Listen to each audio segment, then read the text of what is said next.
Digital connectivity, cloud services, Internet of Things, blockchain are all increasing the speed of innovation while shrinking our world more rapidly than we could ever have imagined. Any business seeking to succeed in today's global market needs to transform itself digitally. As a leader in global connectivity and digital solutions, PCCW Global empowers customers to communicate, to innovate, to demonstrate, to share their ideas, and to digitally transform using systems, data, and automation effectively, economically, anywhere, anytime, via our diverse global network that delivers the highest levels of speed, agility, and security. Our customers' day-to-day business success is essential, which is why they rely on and trust PCCW Global to deliver advanced mission-critical communication solutions and the latest digital services. PCCW Global. Digital solutions delivered. Aloha, I'm Jamie with PTC. I'd like to thank each of you for attending today's session in PTC's webinar series, Frictionless Business, sponsored by PCCW Global. I would like to turn the time over to our moderator, Katherine Gizinski of ManSat. Thank you, everyone, and thank you very much to our panelists for joining us. Again, I'm Katherine Gizinski, and we are here today with Chris Quilty of Quilty Analytics, Debra Facktor of AIRBUS US Space Systems, Erwin Hudson, Telesat LEO, and of course, Mark Dankberg of Viasat. So, of course, thank you all very much for joining this discussion. Our topic is the reset and transformation of the satellite industry. So, of course, my burning question is, what will the industry look like post-pandemic? And I think that's the burning question most of the folks here have for us as well. So I'd like to start by asking each of you, if I could, to just briefly highlight the most impactful transformations you've seen over the last year, and what your vision of the return to baseline or new normal will look like, both for your organization and for the industry. I know it's a lot for a short highlight, but just the key points. So Chris, let's start with you. Yeah, so since I come from the finance side, I'll give the non-obvious answer of things that have happened in the finance world. And specifically, there's a very new phenomenon that we've seen happening with special purpose acquisition companies, or SPACs, used to be known as blank check companies, that have really come roaring into the financial markets in general. But we've also seen at this point 6 companies, mostly what I'd call venture stage companies, that have announced SPAC transactions to go public. And that's big news for the industry, both as a means of financing for an industry that typically, was not investors' favorite, but also in bringing the number of public companies, to the fore. This is an industry that, when you looked at it from the finance side, it didn't have huge sponsorship from investors because there just simply weren't enough public platforms. Not to argue whether any of these companies are great companies or not, but the number of companies we're going to see out there and available for investors, and the interest that the investment community has in the space sector has definitely moved up significantly.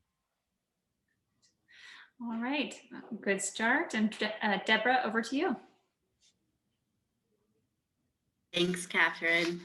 So, personally, it was a big impact with COVID since I started my job at AIRBUS just exactly a year ago, late March, right after the satellite show in DC. And talk about a strange time to make a shift in the industry and take on a new role. So personally, if I think about a big impact, it's the people side, and working remotely, and especially in an organization that's new and building a team, everybody in remote areas, and figuring out, obviously, virtual platforms and how to learn and engage and execute on work in a completely different environment, where I think aerospace has always been one of those industries with a lot of face time, especially on the manufacturing side, or doing national security work, or anything related to hardware development, testing, etc. And then I would say, from an industry standpoint, and really maybe a societal one, is that COVID and this remote work, which drove different locations to perform work and do remote schooling, I think highlighted the digital divide. And the surprising part is that it even hit in developing countries where, in developed countries. So in the US, where people didn't have enough bandwidth to do their work and their school and have their kids at home, and demands of operating at all hours, typically that bandwidth would be at a work environment. And now when it's driving into the consumers, into our homes, I think that really was a surprise, and the demand for that results from that for broadband communications, for what that meant for direct to home TV, et cetera. And I know we'll talk a little bit about that more. So people and the ways of working with the digital divide. All right, thank you, Debra. Erwin, over to you. Okay.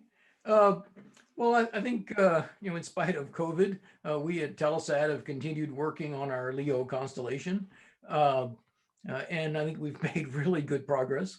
I have more than double the size of my engineering team over the past year, half of whom I've never met, at least in person, which is really unusual. And the good news is that we've gotten really, really good at assimilating new employees and operating effectively as an engineering team with almost entirely remote employees.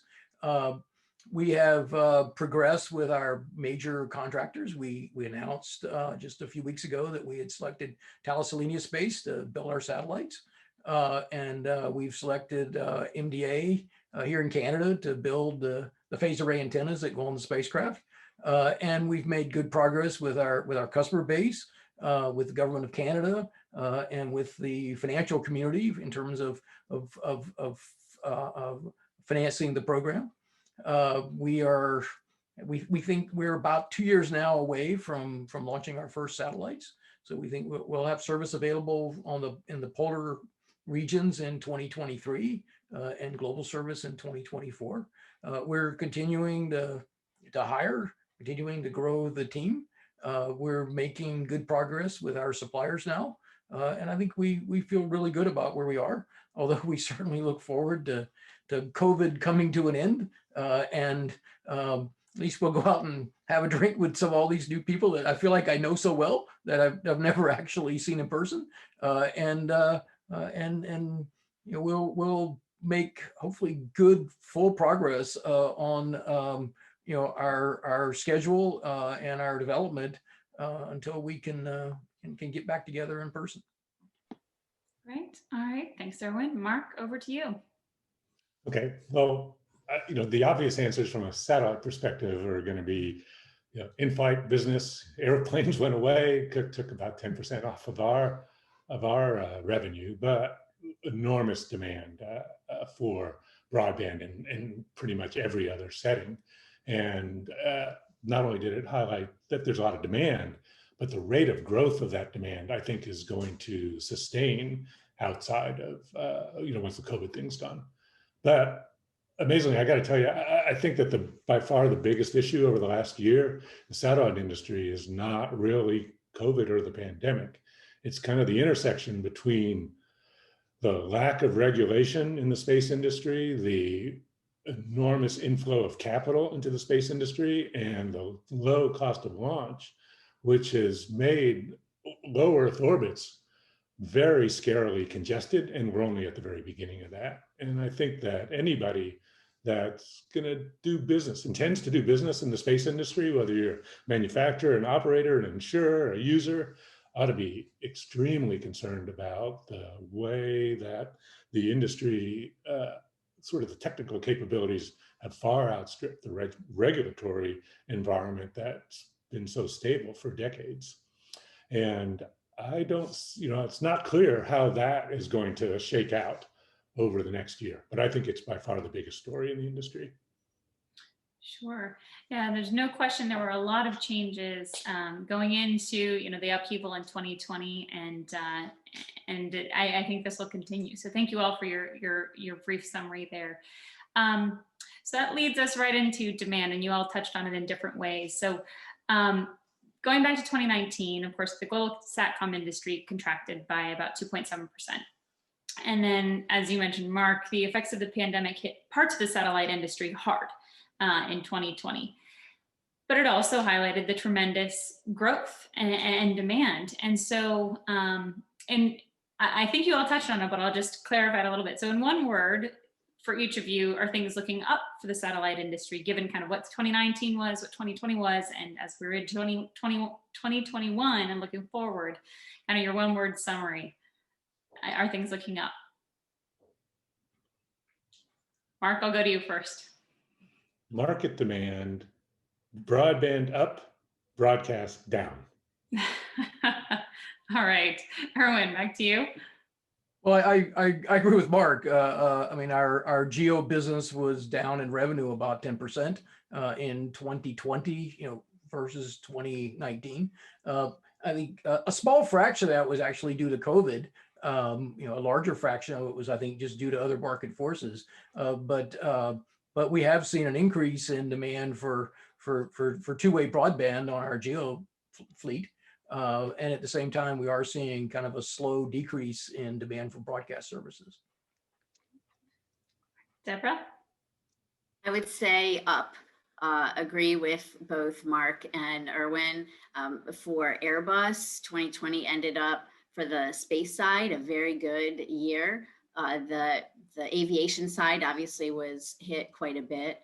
And if I put on my US hat, and the national security market, up, high demand, and from the military, national security community for the same kind of communications and signals and sensing from space. And I think the government, the move to remote in some ways made everybody really focused and working a lot.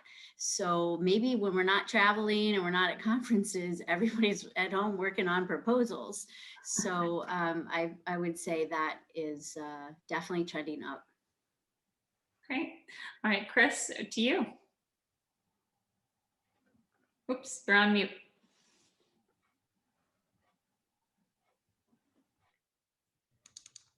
There we go. I already mentioned up, but I'll add to it, which is to say that aside from those specific industries that were COVID impacted, Mark mentioned the aviation, maritime would also fall in that bucket.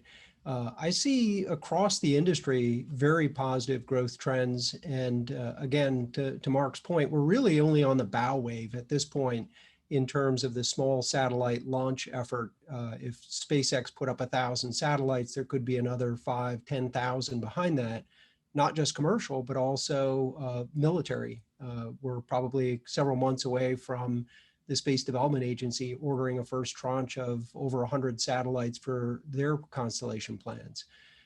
And when you have that much hardware going into orbit, it drives the entire industry supply chain from the launch side all the way down to components and ground stations. Okay. All right. So positive, but understanding what we came in with. So focusing on broadband, and Mark, you touched on this too, constellations keep launching. And so I get this question a lot in a couple of different contexts, and it's always sort of, there's so many players, there's so many new LEO operators. Of course, we have established GEO and MEO operators. Could any one operator meet the demand? And if not, is the market big enough for everyone? And Erwin, I saw earlier this month that Telesat outlined a very robust total addressable market. So in 2023, so I'll give you first crack at this one. Again, so the question here is, could any one operator meet the demand? And if not, what's the right number? How many does it take? And is there room for all the major players we're seeing? But I think there's more than one market. I mean, there are certainly multiple sectors to the market. We at Telesat have been largely focused on the enterprise sector, which we believe is well matched to the services that we can provide from LEO. I think we're the only of the LEO operators who have focused on enterprise from the beginning. And certainly, I mean, I've spent, a number of years, working on, consumer systems, very efficient consumer systems. And there's a huge difference between designing a satellite system that can do a very large number of small terminals and offer, a best effort service versus a smaller number of much larger terminals with expectations of near CIR quality service, operating to kind of, enterprise and, even approaching, fiber standards. And so I think that we've developed a system that is really well suited for the primary markets that we will serve. I think in aero, maritime, the mobile backhaul markets, the government markets where security and availability and low latency are super important. I think we'll do really well. And so, we are, we aren't heavily focused on consumer. And we believe that we're not going to be competing so much with those, consumer systems. I mean, we've seen people in other, segments of the satellite market take a consumer system and try to stick an enterprise label on it and declare it an enterprise service, and generally without a whole lot of success. And so we are confident that we'll do well in the markets that we intend to serve. Okay. All right. Mark, Debra? Yeah, I would say, I mean, just getting to the basic question, which is there enough demand to soak up the supply?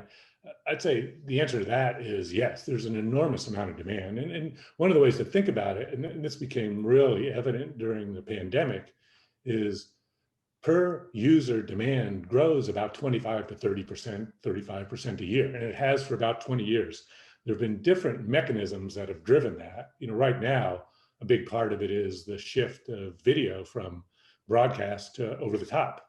And not only is that more convenient, but now more and more the content that people want to watch isn't available on broadcast, and it's only available over the internet.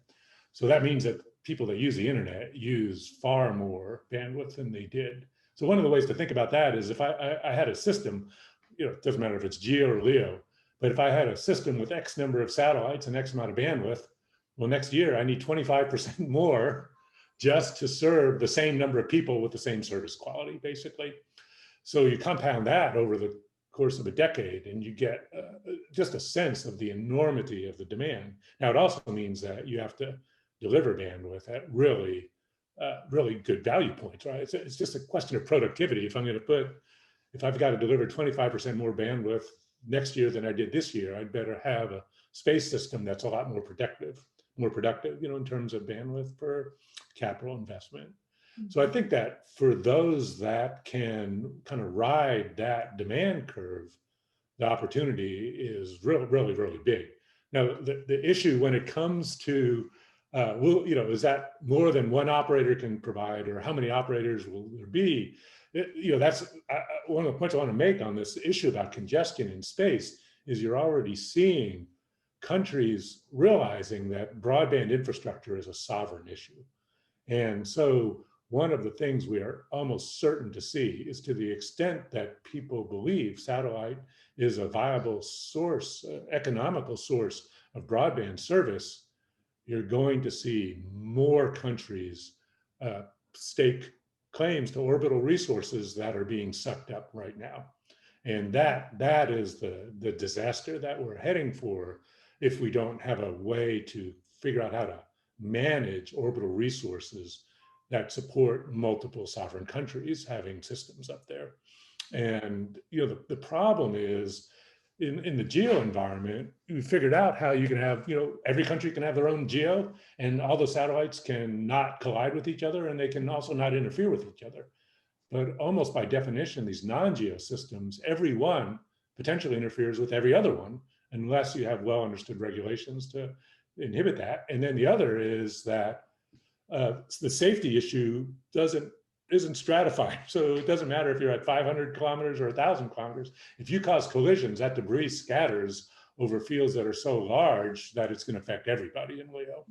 So I think the fact that the technology has surpassed the regulatory environment and that there's enormous demand, so that there's reason for multiple entrants to be in there is really the biggest issue in the satellite industry right now.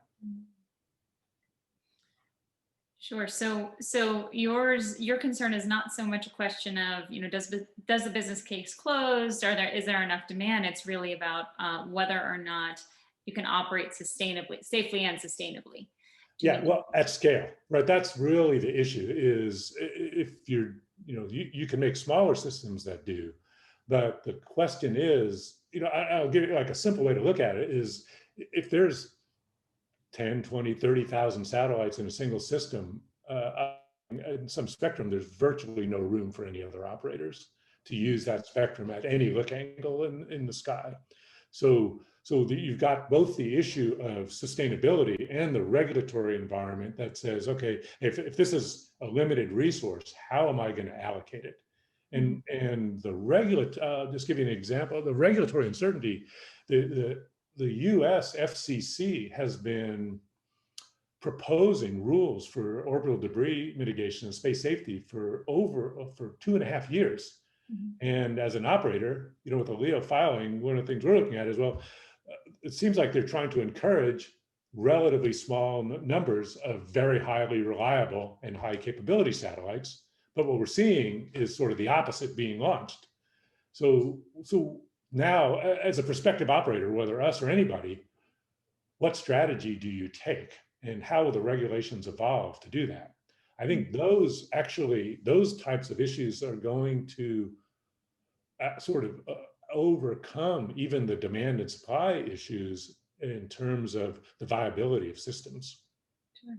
Well, I couldn't agree with you more when it comes to the regulatory uncertainty, and it's not covered on as many panels as I would like to see it covered on, both from a spectrum perspective and from an orbital debris perspective. There are a couple of companies that are trying to tackle this issue.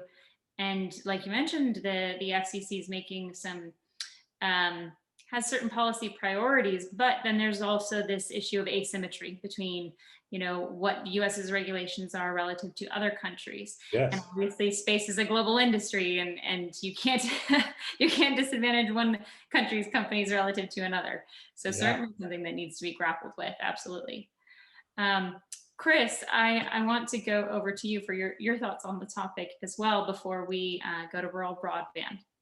Yeah, so I think the original question was, is there enough demand to meet supply? And I think the answer is no. I see a lot of demand and growth in the industry, but when I look at the individual segments of the industry, and I'll give you a couple examples, let's say on the broadband side, SpaceX has been quoted as saying that they see their Starlink business growing to a $30 billion a year business. Well, that's about 2x the size of the entire SATCOM wholesale market today. So where are those revenues going to come from? Either they're going to take over the entire industry, or they're going to find new markets that don't exist, maybe consumers in third party or developing world, or they're going to target, attack, and take revenues from existing terrestrial providers. All those are pretty challenging, but and that's of course in the context of the fact that there are 4 other LEO broadband constellations and companies building very high throughput GEO satellites. So somebody is not going to succeed, or at least to the degree they're forecasting. If you take another segment of the industry, like the geospatial industry, today about 80% or more of the revenues of that industry come from government, defense, and intel. And we've got several dozen constellations of imaging and radar satellites and hyperspectral that are being built. And if you're depending upon government budgets, they just don't grow that much. So it's either going to be a market share game for those government dollars, or you're going to have to suddenly grow commercial markets that heretofore just haven't been that significant. And probably the most obvious example that all of us have talked about is the launch industry. 10 years ago, it was an oligopoly. There were basically 3 entities, the US with United Launch Alliance, the Europeans with Arianespace, and the Russians with the Proton, or Roscosmos, that dominated the industry. Today, with the prospect of all these thousands of satellites launching, we've got over 100 small launch vehicles in development. Add to that the SpaceXs and Blue Origins and new vehicles coming from ULA and Arianespace, and somebody is not going to be successful. The demand is going up, but there's going to be some wreckage along the way. Okay. All right. And Debra, to you. Yeah, thanks. So I'll give the perspective on the broadband constellations from OneWeb, where I think you know that Airbus and OneWeb have a 50-50 joint venture where Airbus OneWeb satellites with a factory in Merritt Island, Florida, that is building all the satellites for OneWeb's constellation, as well as providing satellites for Airbus customers in the national security area. And in fact, we're a team with Telesat on one of those programs. From the OneWeb perspective, so it's an interesting story of COVID, because they did go through a bankruptcy process starting a year ago exactly, and successfully made it through. And I think it's a good indicator of demand and of different markets. So their new owners include the UK government, Her Majesty's government, as well as Bharti Global Enterprises, the Indian telecom company, who was a previous investor in OneWeb, and SoftBank is still in, and Hughes. So I think that is certainly an indicator of market demand, as well as where investments make sense. From the satellite space segment side, they have now 110 satellites in orbit that all came from our joint venture, operating very well. In fact, the next batch is scheduled to launch in about 2 weeks from now. March 25th is the next launch date, if I recall correctly. And what this is showing is, even throughout COVID, the factory, and even through the bankruptcy, still was producing satellites. Now, a little lower rate than the rate it is at today, at 2 per day, and integrating all the platform and payloads together. And keeping that supply chain together. We didn't really talk about that earlier on the COVID impact, but supply chain is a really key part of any of these constellations. And we have to remember, as that demand goes up and there's a lot of satellites, there's also a lot of supply chain that flows down. And if everybody, in theory, is using the same supplier for one particular element, there's way more business that can be done by any one supplier. So there's a kind of flow down effect in the industry. I think we, from our standpoint in that partnership, and just looking from the manufacturing and the development of and operations of the satellite, or the small satellites, we see that demand going. I share Mark's worry about the congestion in LEO and the risk of purposeful or accidental debris. And I think that's an overall issue for a different subject, but definitely an issue for our industry, when there's tremendous commercial investment that we want to protect from any failures, especially ones that are ones out of our control. Thank you, Debra. So shifting gears a little bit to think about rural broadband, I wanted to see, of course, I know both Telesat and Viasat are focused on bridging the digital divide. And of course, it's been highlighted over the last year. But Mark, if we could, would you mind telling us a little bit about implementation of Viasat community Wi-Fi in Mexico? Sure. Yeah, I think it's one of the most exciting things that we're doing, and it's really rewarding, and we think it'll be a good business. But the basic idea is, and one of the things we've certainly found for sure, is that the demand in rural emerging market countries is absolutely there. And the things that people want to do with broadband there are the same things they'd want to do in the US or Europe or anywhere else. I mean, They want to watch videos. They want to watch, they want to watch movies. They want to listen to music. They are very quick to adopt social media, as there's good and bad things about that as well. And they want to do shopping, all the things that we want to do. So they want to use lots of bandwidth. The main issue is that there's not a lot of money in the economies there. And so the main way that we've recently done some work in Africa, we've seen the same thing, is that when you go into these villages that may have no cellular service or very sketchy cellular service, everybody still has phones for when they travel other places. They may not be new, they may be hand-me-down, but now even old phones are video enabled, they're Wi-Fi capable, and their main mode of being connected is through prepaid cellular. I mean, that works all around the world.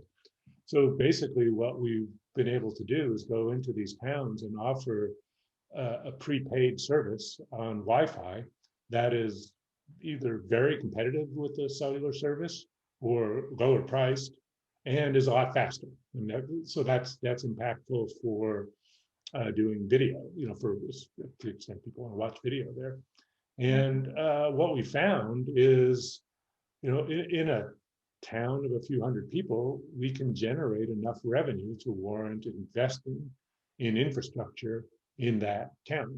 So we'll go in and put up a satellite terminal. We'll find a place to put it. We'll put up a Wi-Fi distribution system so that people can get access in enough of the town. And then we'll find ways to either digitally or physically have them buy service. And it can work. It's not, I'd say it's not easy because the logistical challenges are hard. And these are very remote places, getting installers there or repair people there, or making sure that the terminal is still plugged in and working. Those are challenges. But I think it's a good example of the fact that the demand is there. And the users are sophisticated enough, or they just have sufficient bandwidth demand to appreciate value, right? So if more, and one of the things we found is if we go into a town and show that there's demand, others will follow behind us. And I think this would be one of the points I would elaborate on what Chris made is when it comes to demand, it's like there's infinite demand for bandwidth, but finite amounts of money. So really what you have to be able to do is you have to be able to deliver enough bandwidth at a price that's affordable to make a business out of it. And that really comes to the productivity of your space system. So I think there's plenty of demand from a bandwidth perspective. The big issue in these remote rural internet things highlight that is that you really need to make it affordable so that people who have only a few dollars to spend a month can get good value out of it. That's both the challenge and the opportunity. Absolutely. Well, a viable business case means that you can keep doing what you're doing and connecting the unconnected. Yeah. Erwin, did you have any comments to add before we go to the Pacific Rim? Well, we're building an enterprise system, not a consumer system, but we are very focused on the rural and remote areas, not just here in Canada, but elsewhere. Today on our GEO fleet, we provide many gigabits of capacity into the far north of Canada at both KU and KA band. And we've worked out an arrangement with the government of Canada for our LEO system, where we're developing a pool of low-cost capacity that the government of Canada will contribute to reducing the cost of that capacity to the service providers in the rural areas, and we'll contribute the capacity into that pool, and we'll provide terminals. And we do it through a community aggregator model using either wired or wireless technology to serve the local community. But we can come in a 1.2, 1.6 meter type antenna and put many gigabits into all these various rural and remote areas. And so, and I agree, it's fully transformational. Bringing that kind of capacity into these areas, and with LEO, and we've got less than 50 milliseconds of latency. We don't need the kind of spoofing or geo accelerators that the geo systems use. You get essentially the same kind of fast, snappy web service that you would get if you had purchased a cable modem service in a suburban or urban area. All right, so one more question on broadband before we move on to a topic for you, Chris, around bankruptcies and M&As. But this is, of course, PTC. So within the Pacific Rim, I'm curious, what markets have the most potential in the region? And of course, rural broadband always takes me back to the Pacific Rim because there are certainly a significant amount of the region that is considered very rural. Yeah, I mean, I would lead with the rural broadband opportunity, but since we've discussed that already, I'll mention the maritime industry and aviation for that matter. It's always been a challenge for operators to bring on very high capacity in that region. Even Viasat, when they were considering their constellation, was looking for a partner before they moved into that market. Because you've got such a diverse topology of different countries and licensing regimes, and you don't, outside of China, which might not be accessible to everybody here on the call, you have to deal with multiple regulatory regimes and governments getting the landing rights. So I think when I think about the opportunity for expansion and adding capacity, you're going to have to go after that rural market because it's so large, but some of the higher value opportunities, I think, are really going to be in those enterprise grade mobility markets. Okay. Yeah, well, just on that, I would say, to echo some of Chris's, I think, for any global operator, especially airlines and maritime, the Pacific Rim is notable because so much of it is water, right? That's the challenge there. So the mobility market is definitely going to be a really big part of bringing broadband to Asia Pacific. After that, what's really interesting about Asia Pacific, Asia, in general, it's big, it's widely separated, but the populations are very concentrated in many of these countries.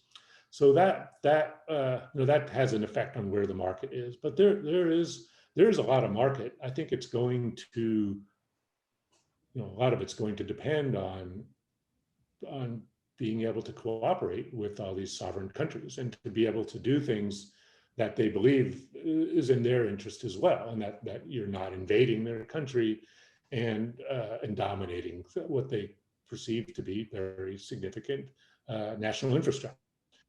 And so, complying with local laws and regulations will be really important.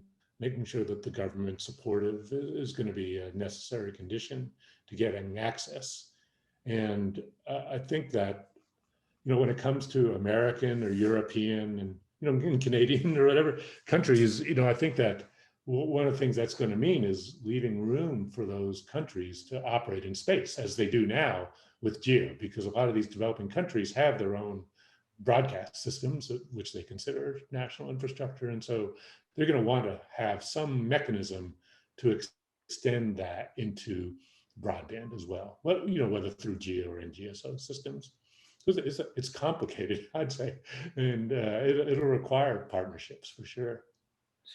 Yeah, and maybe Katherine, I'd add for that, sorry, Chris, for that area. So talking about air travel. So assuming we get to a world that get back for a vaccinated world and people are comfortable traveling again, that's a huge market for aero connectivity. And as that can come back, there's big demand that can be provided by the kinds of constellations that we're talking about. Because again, talk about consumers, we're so used to being connected 24/7, and that includes on the airplane. And I think that's a market that we'll still watch to come back. And the other aspect is geopolitical security.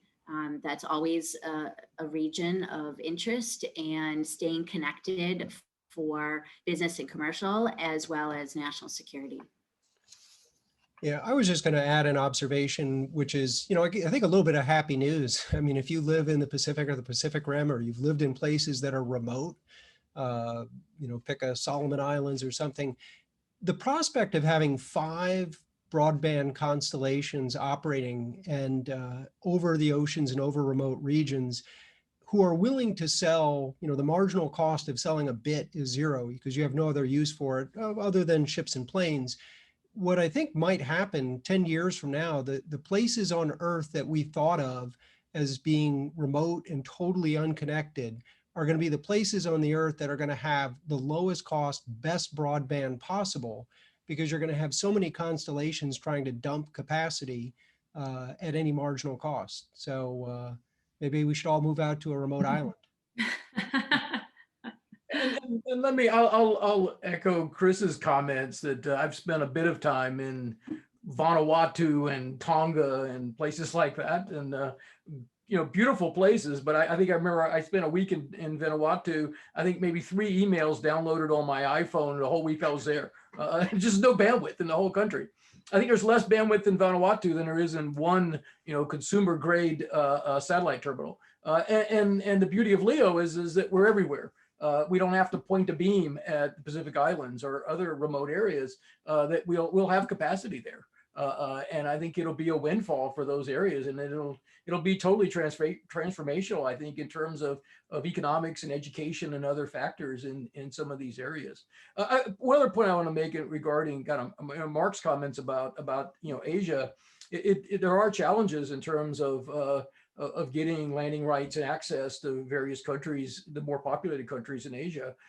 And so one thing we've done with our LEO architecture is we built in the ability to partition the network in almost like virtual geo satellites, right? So that I can kind of map out a country and I can meet the sovereign data requirements. I can meet the legal intercept requirements, and I can give confidence to the regulators in that country, that I can offer a LEO service and all the benefits of LEO with the capacity, the low latency, and the high data rates that we can offer, but at the same time, generally comply with the historical kind of legal framework that's been built up around GEO.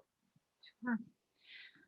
Okay, well, that's our last on demand, and now we're going to fly through a whole lot more territory. So this one is for you, Chris. I'm particularly interested in your thoughts on the topic. So SPACs and valuations.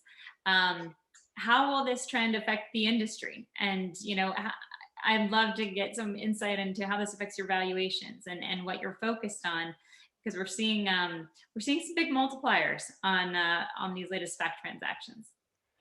Yeah, so kind of funny observation.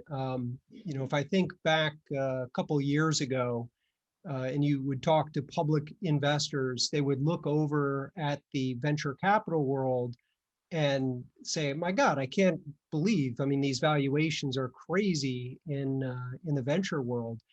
Nowadays, I talk to venture investors and they look at the valuations put on these going public SPAC companies and can't understand how the public equity world is sucking down those. Well, not entirely, because they're usually portfolio companies, so they're quite happy about it. But yeah, it's kind of a strange time, and to put a little bit more light on it, if you just take 2 companies in parallel, let's say they're both venture-backed startups. On the one hand, you've got a company, they've raised a Series A, they're going out to raise a Series B, and they're following the normal pattern in terms of an up round and showing the progress that they've made, and they're going to get a normal valuation markup. They may have a close competitor, however, in the exact same situation, that decides they get a SPAC offer to go public, that's going to get a 10 or 20x valuation bump going that route. These are the same 2 items getting very different valuations, and just my experience in the financial world, those things, there's not an arbitrage, right? I mean, if this were so perfect, it wouldn't exist for long. I don't know how it all comes to an end. The SPAC phenomenon, just to put it in perspective, if you went back 5 years prior to 2020, there were about 40 to 50 SPACs a year that came public. And they had kind of a slimy feel to them. Most people kind of stayed away from SPACs. last year, I think there were 260 SPACs, and I haven't looked today because there's about 5 or 10 that go public every day. I think we're probably pushing 200 already, not even exiting the first quarter. So it hasn't slowed down at all.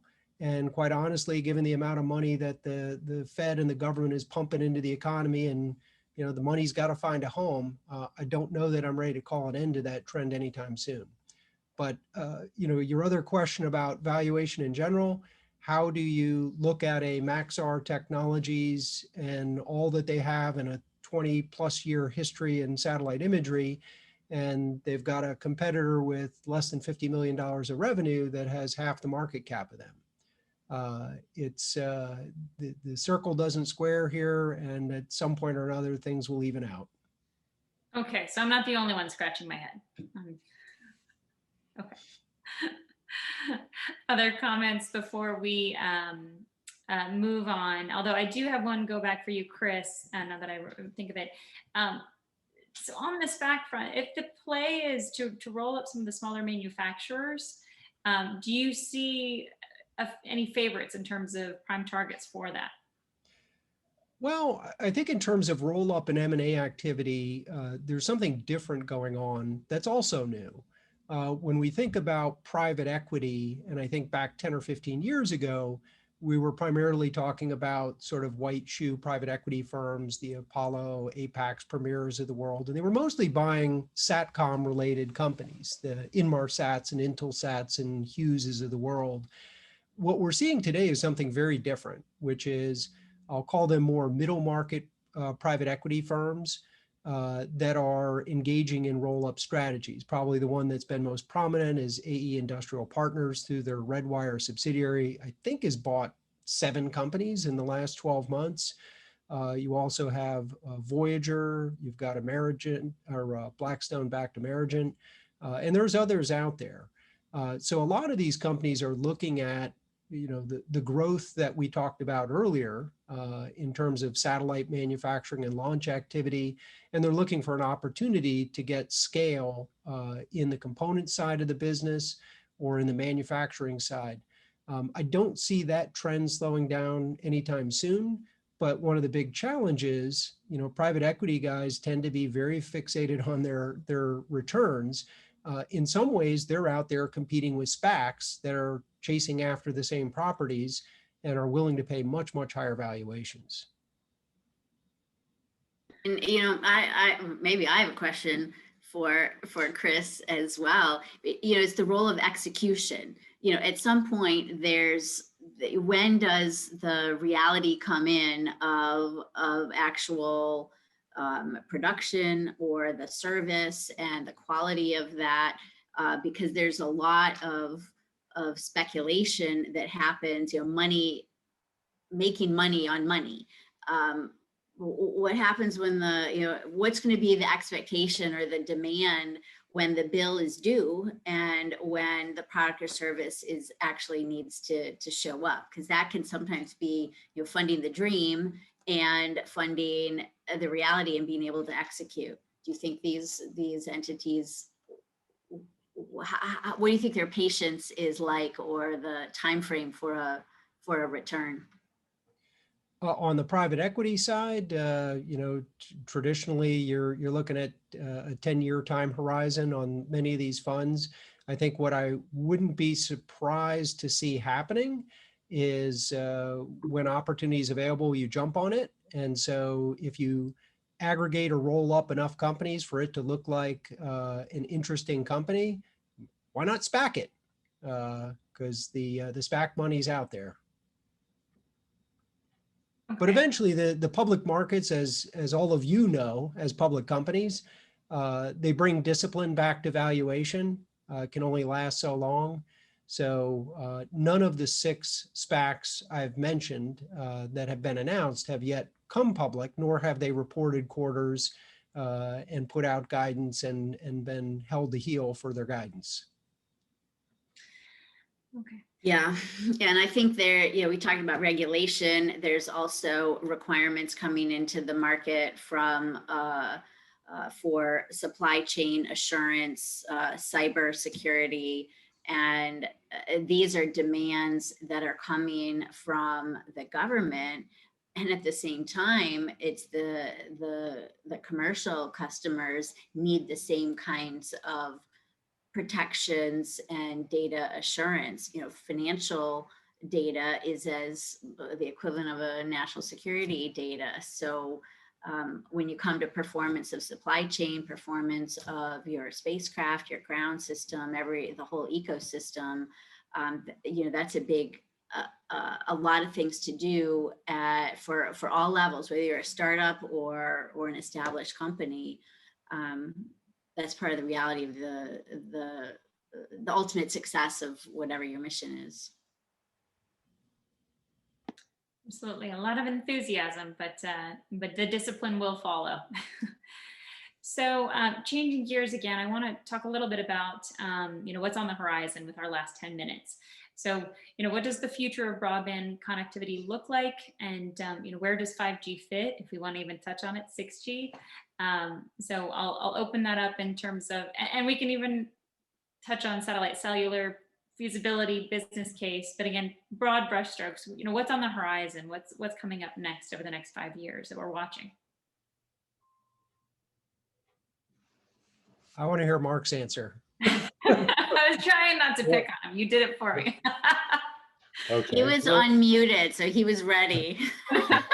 Okay. Yeah. Well, what I would say is number one, we're really just, you know, getting to the inflection point of what we can do in broadband. I think, you know, I remember it was less than 10 years ago, we started Viasat 1. It was 100 gigabit satellite, and it's satellite manufacturers that would say, how are you ever going to sell 100 gigabits?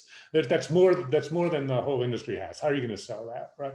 And I think it's now become, well, hey, everybody's measuring how many terabits you can get for how much money. So I think that now that there's a focus on that productivity, I think we're going to see great strides in that, and we know that that's possible. I think the other thing that's really going to become interesting in the broadband space is cybersecurity.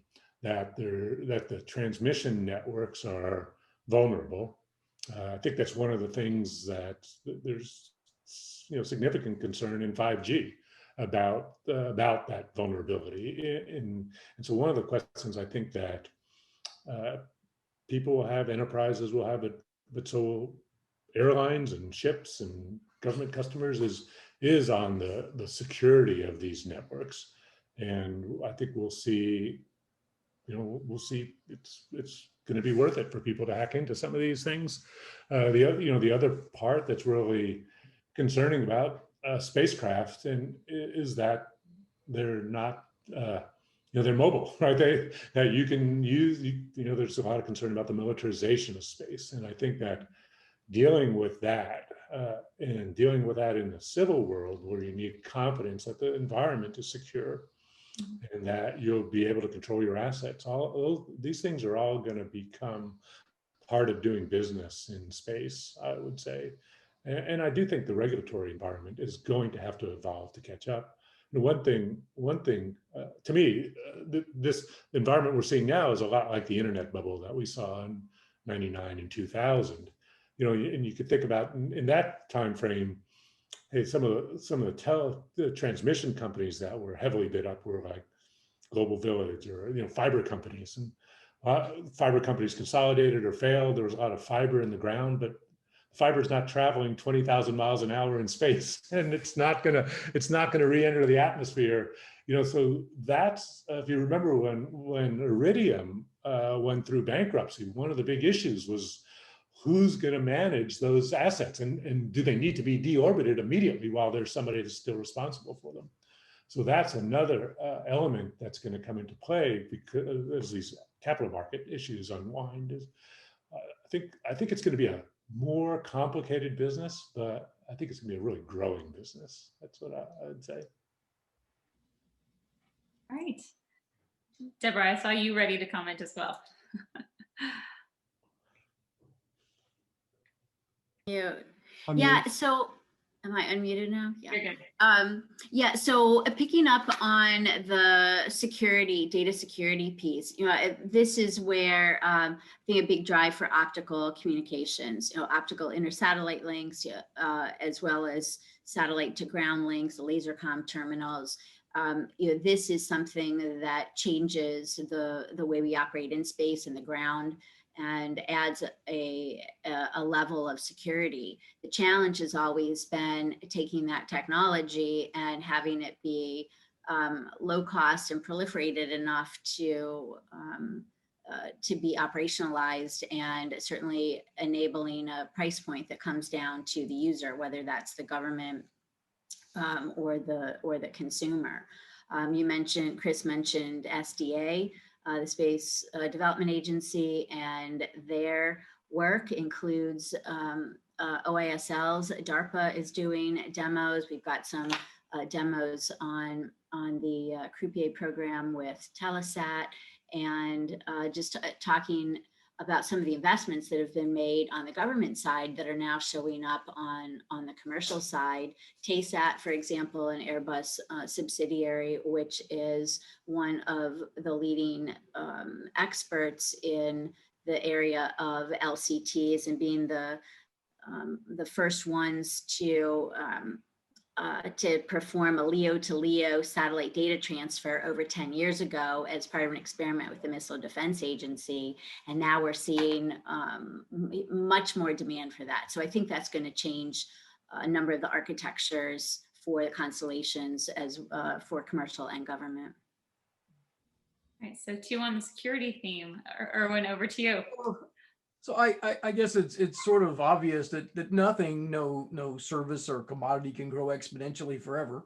But at the same time, I think we've got a long ways to go before we really see demand for broadband dramatically slowing. I think there's just so much that broadband can do.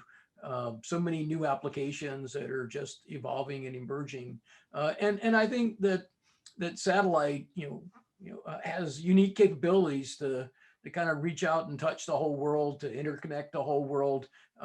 We're largely population density agnostic, and we don't need 1,000 persons per square kilometer to justify the cost of putting a satellite terminal somewhere. And so I think that satellite, I think the role of satellite and kind of the global broadband infrastructure will continue to increase as the industry evolves, and other things we can do. And Debra was mentioning some of those, is that we put really high-speed inter-satellite links, laser links, on all of our spacecraft, and creating a real mesh network in the sky, such that we can bring up data from anywhere. We can interconnect it satellite to satellite and bring it down anywhere without touching the ground, at any intermediate point.